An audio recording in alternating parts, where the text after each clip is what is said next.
Welcome to Ability Awakens, a podcast about provocative insights in the arts of therapy, behavior, and spirituality as meaning making. G'day, Dr. Joseph Randolph Bowers here, and I'm asked by several people to talk about what is behavior support, and I'd just like to interject here that this is the second part of our small series, two-part series on Introduction to Integral Behavior Support. And because the key concepts offered at the beginning of the first interview are so important, we felt that it was good to listen to those again in an approach to learning and taking on new information and skills.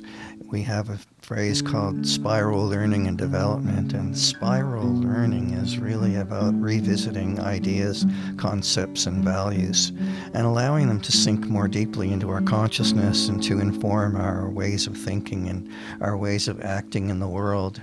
It really gives time for things to percolate into our awareness and how we can apply that in day-to-day life. And this is central to where we're at in terms of behavior support practice, which is really something that takes time to learn and takes time to grow within. So here is the rest of our introduction and the subsequent talk. Particularly, I'd like to emphasize integral behavior support. This talk goes out to parents and support workers and people that are dealing with behavioral concerns and who need behavior support. The insights in this talk could be helpful to a whole range of people. And we're not just talking about disabilities here, we're talking about everyone really, because behavior is a human phenomenon, and that means that it is relevant to all of us in daily life. And no one in this universe is truly an expert. We are all, in one sense, the only expert on our own personal experiences, and parents are the experts in terms of knowing, understanding, living with what their child has been going through for years. In a similar way, support workers who are, in the trenches day to day with people and supporting them, they have their own level of expertise and insights as well to offer. So everybody has their perspectives, and the individual that's struggling with behavioral issues is also an expert in their own experiences, and that needs to also be respected. This is central to the notion of integral behavior support that draws in a range of perspectives into the method. And here is the continuation of part 2 of integral behavior support. Having said all of that, I'd just like to highlight some of the core values and presuppositions. A presupposition is a belief that sort of sits behind our functional beliefs or our more overt conscious beliefs and attitudes. A presupposition sits behind those conscious beliefs and attitudes, and we're not necessarily consciously aware of our presuppositions. But they are the core values that, in a way, drive our behavior, that drive our attitudes and beliefs. And in the realms of supporting other people, it's really, really, really helpful and important to start to deconstruct and understand, pick apart and reconstruct and build a really functional core value system of presuppositions that are actually useful. For example, one presupposition that people often come with arises in everyday family life, and that is, for example, that a person is always seeking attention, and that attention seeking is a negative thing. This is a core value that a lot of disability support workers bring to their work on a daily basis, and it's really dysfunctional. In other words, it doesn't help to have that core value or presupposition. And, that's a hard thing to come to terms with. A worker coming into the workplace will bring the values and beliefs that they have in the home. But they have to learn to leave those beliefs and values at home. And when they step through the door of their workplace, working with another individual in a professional basis, they have to leave behind those beliefs and values that they orient themselves to in their daily life. They need to take on a more functional and more professional attitude and belief structure. This is a thing that some people find really hard to learn and hard to come to terms with. It's part of professional training, but it doesn't get enough airtime. So we're always finding that we can always do better with taking on more functional professional attitudes and beliefs. Some of the beliefs that I've taken on over the years have really helped me a lot in my work. And some of these might seem a bit left field or even freaky to some people because they're very challenging. Really, at this level, core values and presuppositions have very global implications, and they need to be well interpreted and also understood in a holistic point of view, a holistic perspective, because how we apply them will depend on the context and the scenario that we're in. And this will always change. There will always be a dynamic process going on in the sense that we can't be black and white about these approaches to life. We need to be flexible and functional to meet the moment with whatever we need to do in that moment that will actually work and be helpful. So one of the core presuppositions that I have is that all behaviors are relational. This is actually really radical and freaky for a lot of people to think that all behaviors are relational, because what do people assume? The first thing people assume is that the person having the behaviors, that is the person demonstrating the negative behavior in this case, is the person that is having the behavior, and that's it. There's no contextualization of that. There's no relational sense of that. There's no environmental sense of that. There's not even an acknowledgement of what might be happening inside the person. For example, they may have had a sleepless night, or they may be dealing with a mental health concern, or they may be in trauma recovery from a major incident. And, people will not see those things that are going on, the contextual things that actually give a perspective that makes sense in understanding the behavior itself. But also people will not acknowledge they are part of that behavior cycle.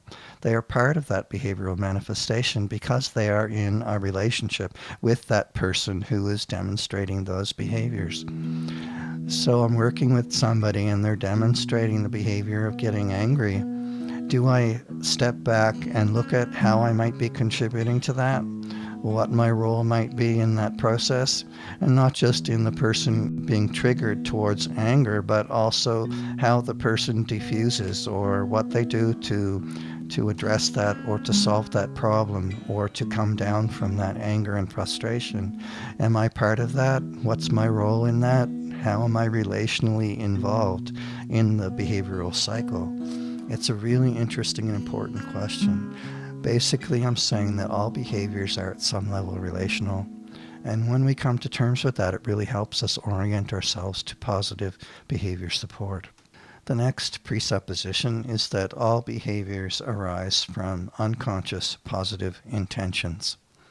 We say that more simply in the therapeutic literature. We say that all behavior has a positive intention. Every behavior has a positive intention. That is a really radical statement. And the first thing that people usually say to me in training events when we're talking about this is that they'll highlight the person that assaults another person or the person who murders somebody. What's positive in that, they'll say.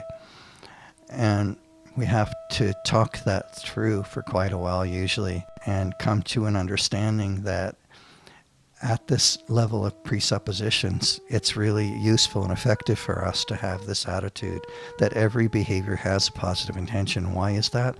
Even when I'm working with that individual as a therapist or as a support person, if I have the basic attitude that every behavior has a positive intention, then I won't get hooked into the negative patterns as easily. I will have a sense of detachment, and I will have a sense of perspective on the individual, their life and their experience, their developmental process, the issues that they were probably dealing with through their lifetime, how they contributed to their behavior, was something that that individual got from doing that negative behavior.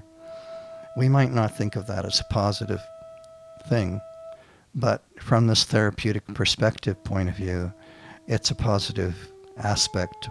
And we understand that from that strictly philosophical point of view that gives us an insight into what the motivation of the person was, what the layers of that motivation were. At this basic level, in everyday life, we say every behavior has or arises from an unconscious positive intention is a really useful belief to have.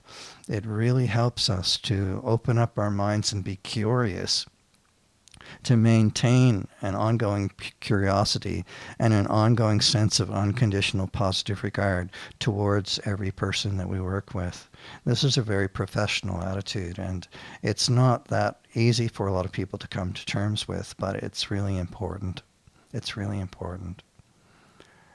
The next presupposition I'll discuss is that all behavior is at some level functional.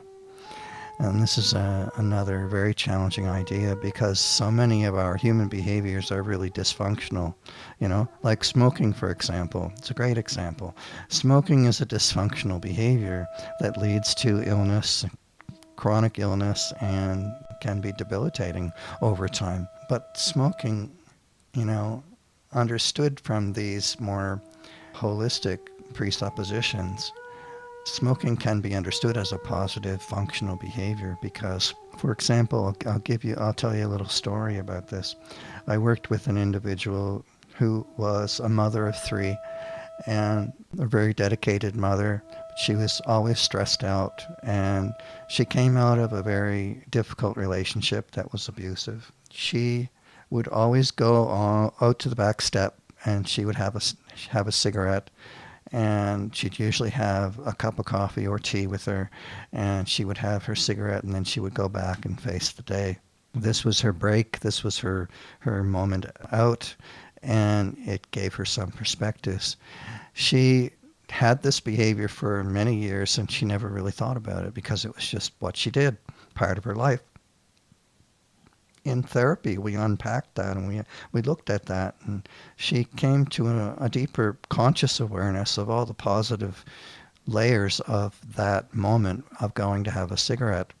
That the cigarette, in a sense, wasn't really the focus of that behavior, but there were so many other positives in there. The cigarette was just part of that. In fact, the cigarette was the excuse, or maybe not the excuse, but it was the reason. It was the functional reason that I could get some time on my own, on the back step, and have a moment to myself. But this was her lifeline. This was so much her lifeline that she couldn't even imagine replacing it with anything else. And so we had to work through that quite a bit. And eventually she found other ways to find that positive strength-based outcome in her life.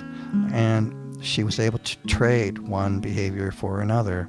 And eventually she quit smoking because she was able to do that in such a degree that she was able to meet her needs in other ways. So that's a good example where it's kind of true, if you think about it at that level, that all behaviors arise from an unconscious positive intention. She was doing the best she could with what she knew at the time.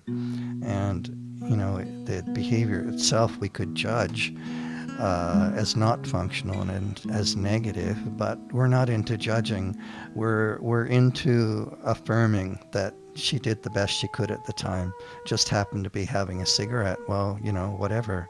A lot of us do a lot of weird things to get through the day. It's not to judge those things. It's more about looking at what works and what might work a little better than what we're doing now.